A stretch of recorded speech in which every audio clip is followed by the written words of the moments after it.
Mr. Fox examined the wall carefully. He saw that the cement between the bricks was old and crumbly, so he loosened a brick without much trouble and pulled it away. Suddenly, out from the hole where the brick had been, there popped a small, sharp face with whiskers. "Go away!" it snapped. "You can't come in here. It's private." "Good Lord," said Badger. "It's Rat." "You saucy beast," said Mr. Fox. "I should have guessed we'd find you down here somewhere." "Go away!" shrieked Rat. "Go on, beat it. This is my private pitch." "Shut up," said Mr. Fox. "I will not shut up," shrieked Rat. "This is my place. I got here first." Mr. Fox gave a brilliant smile, flashing his white teeth. "My dear Rat," he said softly, "I am a hungry fellow, and if you don't hop it quickly, I shall eat you up in one gulp." That did it. Rat popped back fast out of sight. Mr. Fox laughed and began pulling more bricks out of the wall. When he had made a biggish hole, he crept through it. Badger and the smallest fox followed him in. They found themselves in a vast, damp, gloomy cellar. "This is it!" cried Mr. Fox. "This is what?" said Badger. "The place is empty." "Where are the turkeys?" asked the smallest fox, staring into the gloom. "I thought Bean was a turkey man." "He is a turkey man," said Mr. Fox. "But we're not after turkeys now. We've got plenty of food." "Then what do we need, Dad?" "Take a good look round," said Mr. Fox. "Don't you see anything that interests you?" Badger and the smallest fox peered into the half-darkness.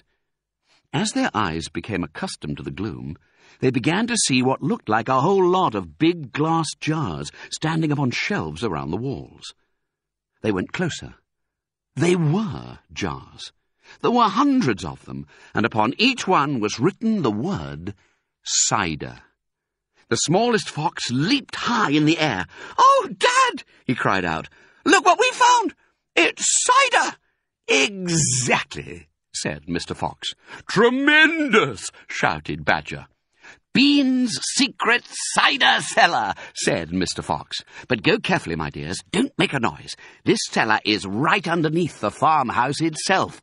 "Cider," said Badger, "is especially good for badgers. We take it as a medicine. One large glass 3 times a day with meals, and another at bedtime." "It will make the feast into a banquet," said Mr. Fox. While they were talking, the smallest fox had sneaked a jar off the shelf and had taken a gulp. "Wow!" he gasped. "Wow-wee!" You must understand, this was not the ordinary weak fizzy cider one buys in a store. It was the real stuff, a home-brewed fiery liquor that burned in your throat and boiled in your stomach. Gasped the smallest fox. "This is some cider!" "That's quite enough of that," said Mr. Fox, grabbing the jar and putting it to his own lips. He took a tremendous gulp.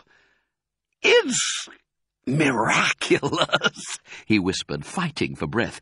"It's fabulous. It's beautiful." "It's my turn," said Badger, taking the jar and tilting his head well back.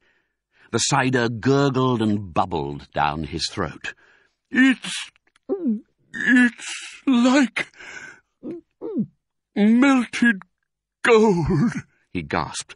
Oh, Foxy, it's like drinking sunbeams and rainbows." "You're poaching!" shrieked Rat. "Put that down at once. There'll be none left for me."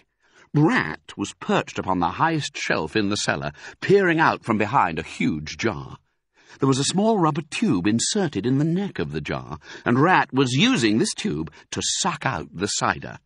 "You're drunk," said Mr. Fox. "Mind your own business," shrieked Rat. "And if you great clumsy brutes come messing about in here, we'll all be caught. Get out and leave me to sip my cider in peace." At that moment, they heard a woman's voice calling out in the house above them. "Hurry up and get that cider, Mabel," the voice called. "You know Mr. Bean doesn't like to be kept waiting, especially when he's been out all night in a tent." The animals froze. They stayed absolutely still, their ears pricked, their bodies tense. Then they heard the sound of a door being opened. The door was at the top of a flight of stone steps leading down from the house to the cellar. And now someone was starting to come down those steps. "Quick!" said Mr. Fox. "Hide!" He and Badger and the smallest fox jumped up onto a shelf and crouched behind a row of big cider jars. Peering around the jars, they saw a huge woman coming down into the cellar. At the foot of the steps, the woman paused, looking to right and left. Then she turned and headed straight for the place where Mr. Fox and Badger and the smallest fox were hiding. She stopped right in front of them. The only thing between her and them was a row of cider jars. She was so close, Mr. Fox could hear the sound of her breathing. Peeping through the crack between two bottles, he noticed that she carried a big rolling pin in one hand. "How many will he want this time, Mrs. Bean?" the woman shouted. And from the top of the steps, the other voice called back, "Bring up 2 or 3 jars. He drank 4 yesterday, Mrs. Bean." "Yes, but he won't want that many today because he's not going to be up there more than a few hours longer. He says the fox is bound to make a run for it this morning. It can't possibly stay down that hole another day without food." The woman in the cellar reached out and lifted a jar of cider from the shelf. The jar she took was next but one to the jar behind which Mr. Fox was crouching. "Oh, be glad when the rotten brute is killed and strung up on the front porch," she called out. "Oh, and by the way, Mrs. Bean, your husband promised I could have the tail as a souvenir." "The tail's been all shot to pieces," said the voice from upstairs. "Didn't you know that?" "You mean it's ruined?" "Of course it's ruined. They shot the tail but missed the fox." "Oh, heck," said the big woman. "I did so want that tail." "You can have the head instead, Mabel. You can get it stuffed and hang it on your bedroom wall. Hurry up now with that cider." "Yes, Mum, I'm coming," said the big woman, and she took a second jar from the shelf. "If she takes one more, she'll see us," thought Mr. Fox. He could feel the smallest fox's body pressed tightly against his own, quivering with excitement. "Will 2 be enough, Mrs. Bean, or shall I take 3? My goodness, Mabel, I don't care, so long as you get a move on." "Then 2 it is," said the huge woman, speaking to herself now. "He drinks too much anyway." Carrying a jar in each hand, and with the rolling pin tucked under one arm, she walked away across the cellar. At the foot of the steps, she paused and looked around, sniffing the air. "There's rats down here again, Mrs. Bean. I can smell 'em." "Then poison them, woman, poison them. You know where the poison's kept." "Yes, Mum," Mabel said. She climbed slowly out of sight up the steps. The door slammed. "Quick," said Mr. Fox. "Grab a jar each and run for it." Rat stood on his high shelf and shrieked, "What did I tell you? You nearly got nabbed, didn't you? You nearly gave the game away. You keep out of here from now on. I don't want you around. This is my place." "You," said Mr. Fox, "are going to be poisoned." "Poppycock," said Rat. "I sit up here and watch her putting the stuff down. She'll never get me."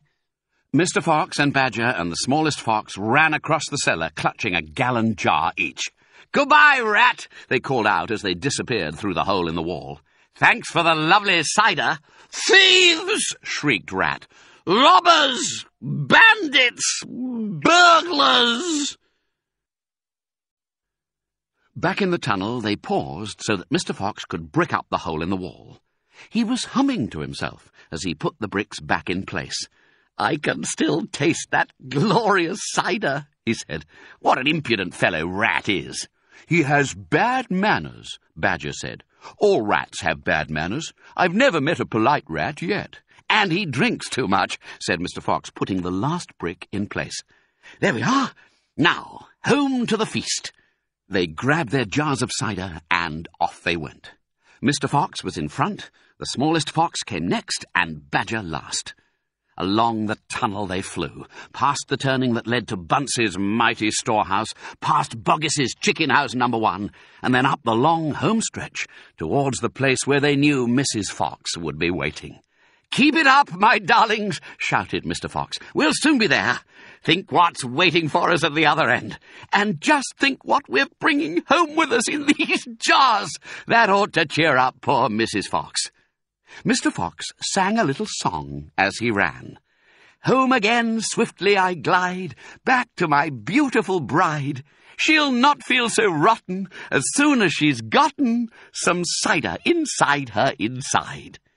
Then Badger joined in. "Oh, poor Mrs. Badger," he cried, "so hungry she very near died. But she'll not feel so hollow if only she'll swallow some cider inside her inside."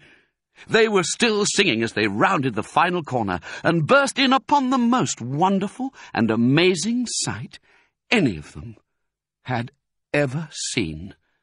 The feast was just beginning. A large dining room had been hollowed out of the earth, and in the middle of it, seated around a huge table, were no less than 29 animals. They were Mrs. Fox and 3 small foxes, Mrs. Badger and 3 small badgers, Mole and Mrs. Mole and 4 small moles, Rabbit and Mrs. Rabbit and 5 small rabbits, Weasel and Mrs. Weasel and 6 small weasels. The table was covered with chickens and ducks and geese and hams and bacon, and everyone was tucking into the lovely food. "My darling," cried Mrs. Fox, jumping up and hugging Mr. Fox. "We couldn't wait. Please forgive us." Then she hugged the smallest fox of all, and Mrs. Badger hugged Badger, and everyone hugged everyone else. Amid shouts of joy, the great jars of cider were placed upon the table, and Mr. Fox and Badger and the smallest fox sat down with the others. You must remember, no one had eaten a thing for several days. They were ravenous. So, for a while, there was no conversation at all. There was only the sound of crunching and chewing as the animals attacked the succulent food. At last, Badger stood up. He raised his glass of cider and called out, "A toast! I want you all to stand and drink a toast to our dear friend who has saved our lives this day, Mr. Fox." "To Mr. Fox!" they all shouted, standing up and raising their glasses. "To Mr. Fox! Long may he live!" Then Mrs. Fox got shyly to her feet and said, "I don't want to make a speech. I just want to say one thing, and it is this. My husband is a fantastic fox." Everyone clapped and cheered. Then Mr. Fox himself stood up. "This delicious meal," he began. Then he stopped. In the silence that followed, he let fly a tremendous belch. There was laughter and more clapping. "This delicious meal, my friends," he went on, "is by courtesy of Messrs. Boggis, Bunce and Bean." More cheering and laughter. "And I hope you have enjoyed it as much as I have." He let fly another colossal belch. "Better out than in," said Badger. "Thank you," said Mr. Fox, grinning hugely. "But now, my friends, let us be serious. Let us think of tomorrow and the next day and the days after that. If we go out, we will be killed, right?" "Right," they shouted. "We'll be shot before we've gone a yard," said Badger. "Exactly," said Mr. Fox. "But who wants to go out anyway? Let me ask you that. We are all diggers, every one of us. We hate the outside. The outside is full of enemies. We only go out because we have to get food for our families. But now, my friends, we have an entirely new setup. We have a safe tunnel leading to 3 of the finest stores in the world." "We do indeed," said Badger. "I've seen 'em." "And you know what this means," said Mr. Fox. "It means that none of us need ever go out into the open again." There was a buzz of excitement around the table. "I therefore invite you all Mr. Fox went on, to stay here with me forever. Forever, they cried. My goodness, how marvellous! And Rabbit said to Mrs. Rabbit, My dear, just think, we're never going to be shot at again in our lives. We will make, said Mr. Fox, a little underground village with streets and houses on each side, separate houses for badgers and moles and rabbits and weasels and foxes. And every day I will go shopping for you all, and every day we will eat like kings. The cheering that followed this speech went on for many minutes. Outside the fox's hole, Boggis and Bunce and Bean sat beside their tents with their guns on their laps. It was beginning to rain. Water was trickling down the necks of the three men and into their shoes. He won't stay down there much longer now, Boggis said. The brute must be famished, Bunce said. That's right, Bean said. He'll be making a dash for it any moment. Keep your guns handy. They sat there by the hole, waiting for the fox to come out.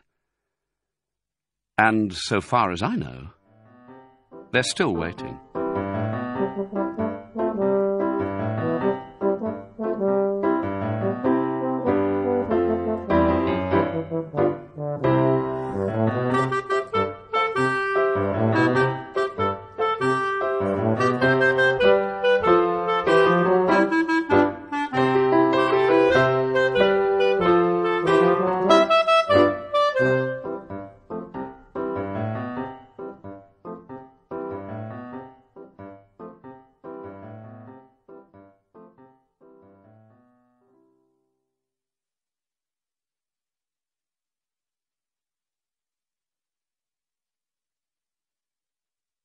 This audiobook was produced and published by Penguin Books Limited.